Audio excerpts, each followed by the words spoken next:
বিরোধী দল বিরোধী জোটের নেতাকর্মীদের উপর এই ধরনের হামলা হচ্ছে তা নয়, তাদের নিজেদেরও যেখানে বিদ্রোহী প্রার্থী ছিল সেখানেও বিদ্রোহী প্রার্থীকে ভোট দেওয়ার কারণে হামলা, মারধর করা, আহত করা, বাড়িঘর জ্বালিয়ে দেওয়া, এই ধরনের এক পাশবিক সময়ের মধ্য দিয়ে আমরা যাচ্ছি।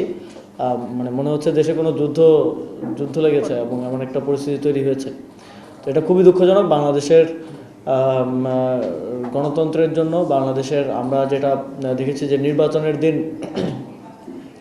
বাংলাদেশে কোনো প্রকার খুনাখুনি ছাড়া এটা মনে হয় একটা নির্বাচন যেখানে কোনো প্রকার লাশ পড়েনি। যদিও আজকে আমরা নির্বাচন পরবর্তী সময়ে এসে আমরা সেটা বলতে পারছি না। নির্বাচনের ফলাফল ঘোষণার পর থেকেই এই সন্ত্রাসী কার্যক্রম শুরু হয়ে গিয়েছে। আমরা দেখেছি যে বিএনপিরই একজন বিদ্রোহী প্রার্থীর কর্মীকে হত্যা করা হয়েছে এবং বিভিন্ন জায়গায় আমাদের প্রায় প্রত্যেকটি আসনেই যেখানে জাতীয় নাগরিক পার্টি কন্টেস্ট করেছে সেখানে আমাদের নেতাকর্মীদের উপর হামলা করা হচ্ছে এবং যেখানে আমরা নির্বাচনে অংশগ্রহণ করিনি, আমাদের জোটের প্রার্থী অংশগ্রহণ করেছে, সেখানেও হামলা করা হচ্ছে।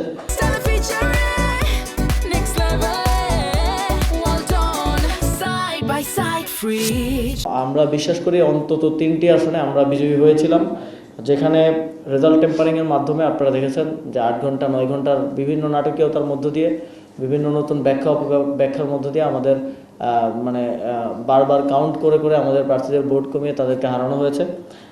সেটা হচ্ছে ঢাকা 8 আসন, যেখানে আমাদের পার্টির মুখ্য সমন্বয়ক নাসিরউদ্দিন পাটোয়ারি প্রার্থী ছিলেন, পঞ্চগড় 1, যেখানে আমাদের সাজিদ আলম প্রার্থী ছিলেন, এবং দিনাজপুর 5 আসন ডক্টর আব্দুল আহাদ প্রার্থী ছিলেন। এই আসনগুলোতে আমরা মনে করি যে আমরা বিজয়ী হয়েছি, কিন্তু রেজাল্ট টেম্পারিংয়ের মাধ্যমে সেখানে খুবই অল্প মার্জিনে আমাদেরকে পরাজিত দেখানো হয়েছে। তবে এই আসনগুলোতে আমাদের প্রার্থীরা তারা রিভিউ আবেদন করছেন, ভোট পুনর্গণনার আবেদন ইতিমধ্যে করেছেন। আমরা আশা করব যে নির্বাচন কমিশন সেটা সুষ্ঠুভাবে সেই আবেদন গ্রহণ করবেন এবং সেটা সম্পাদন করবেন।